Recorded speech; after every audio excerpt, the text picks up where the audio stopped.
Yeah, no, hey, thanks for being here.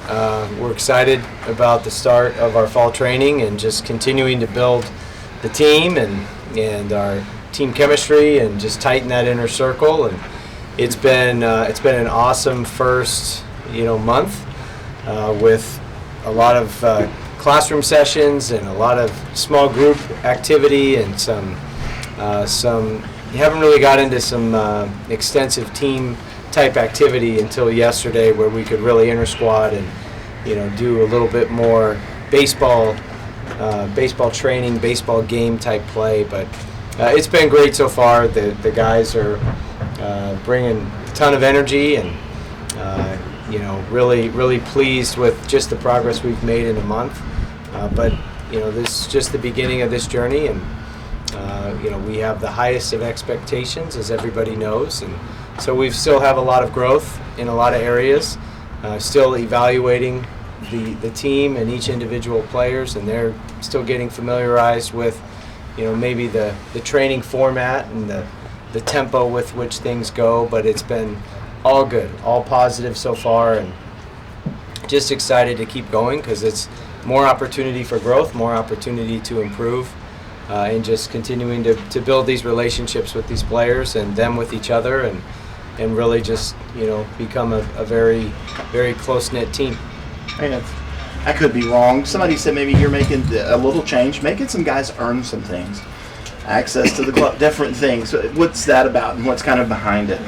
Yeah, so we have a shared language, shared mentality inside of this program, and one of the shared language, part of the shared language is we get what we earn, and it speaks to a little bit bigger of a picture of student athletes in general, and in today's world. They get a lot. They're very fortunate at these premier institutions like Clemson to have everything that they have, and one of those things that as parents or as coaches that you may fight is a little bit of a sense of entitlement. And so we just want them to appreciate everything that they have here, because they have so much.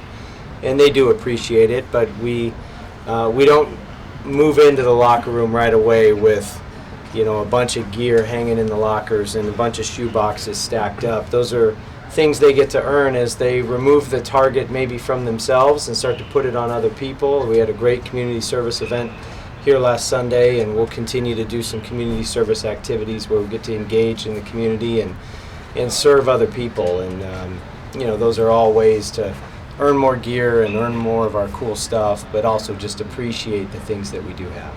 Obviously, lost some players from last year's squad. Max Wagner was a big one, but as you begin to piece together your roster, how much competition is there all over the field, particularly with the pitching staff and including the incoming freshmen?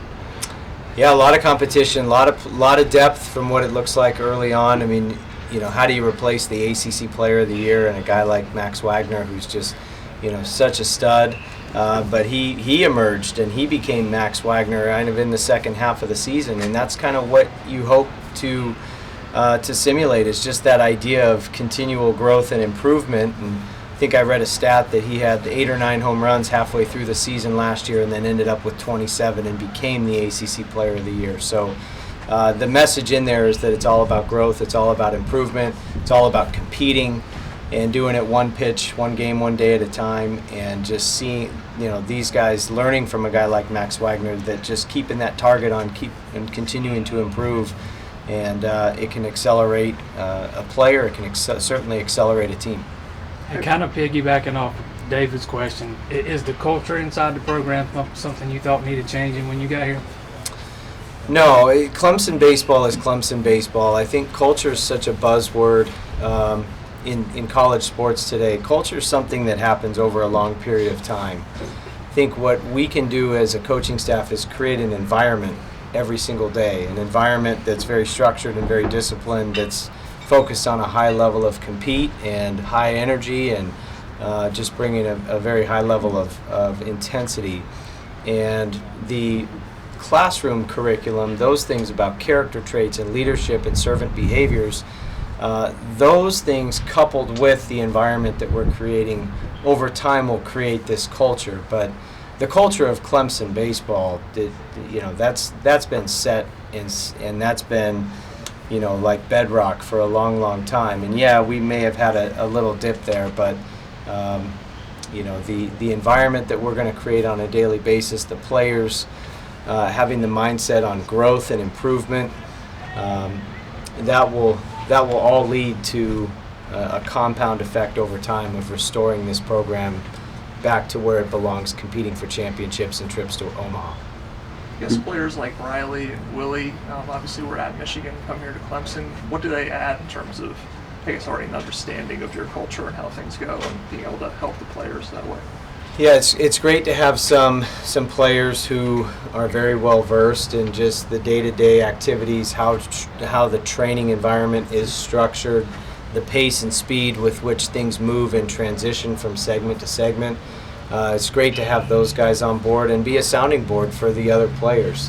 The intangible that they bring is experience.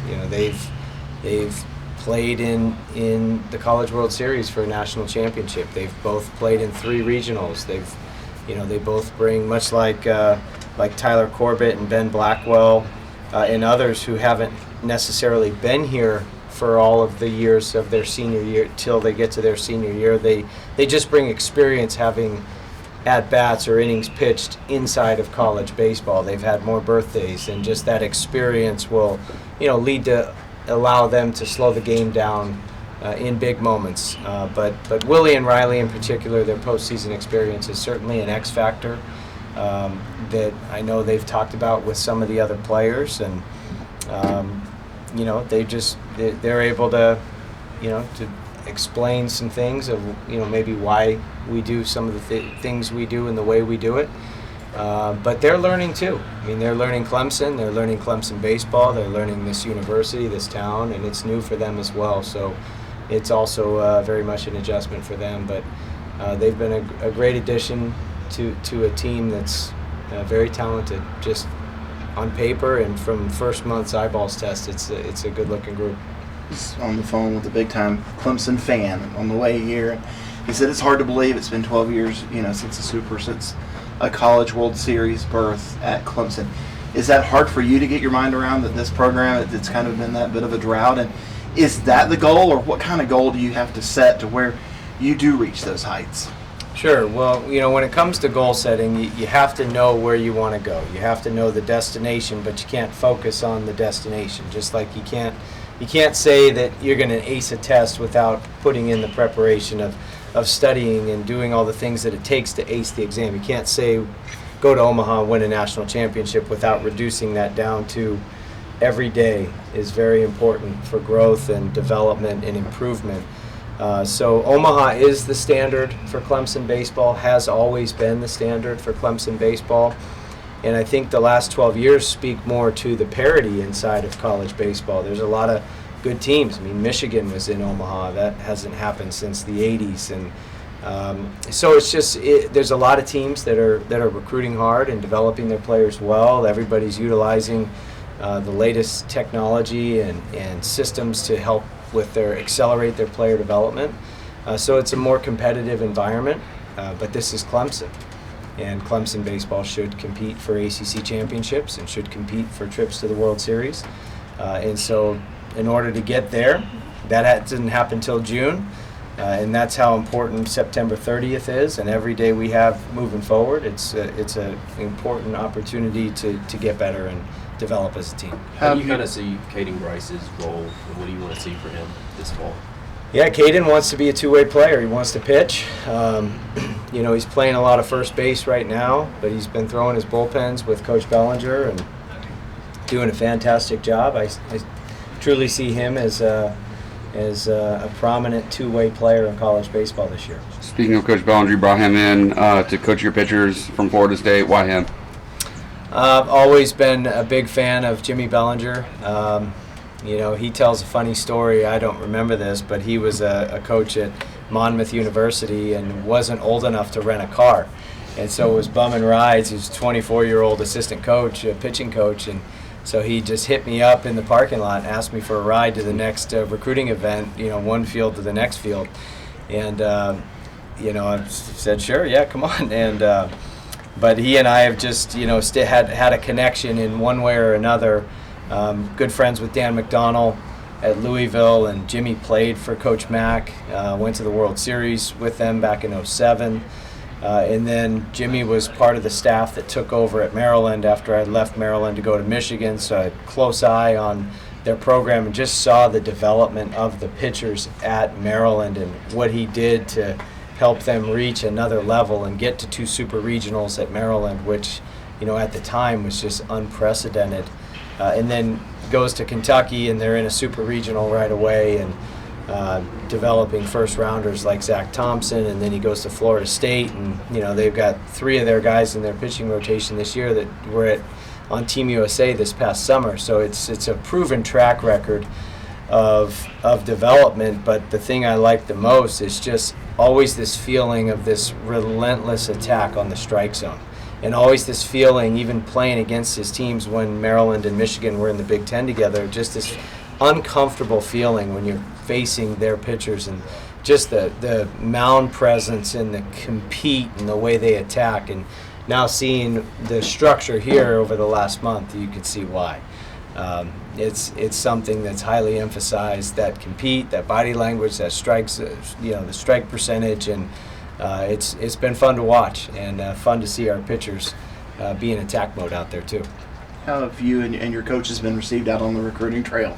Kind of getting back here into the Southeast a little bit more and picking up some new contacts, meeting with some guys you'd known before. Yeah, it's been great. I mean, I think recruits are pretty fired up to see the Tiger Paw, and